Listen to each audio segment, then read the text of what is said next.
ഇതിനെന്താണ് കെട്ടിപ്പൂട്ടിട്ടിരിക്കുക? തുറന്നു വിടറ, ഓടി കളിക്കട്ടെന്ന്.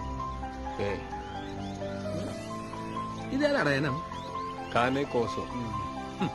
എന്തായാലും എന്താ, കൊടുക്കുന്നതിന്റെ ഇരട്ടി സ്നേഹവും നന്ദിയും തിരിച്ചു തരുന്ന ലോകത്ത് ഒരേ ഒരു ജീവിയുള്ളൂ, അത് നായയാണ്.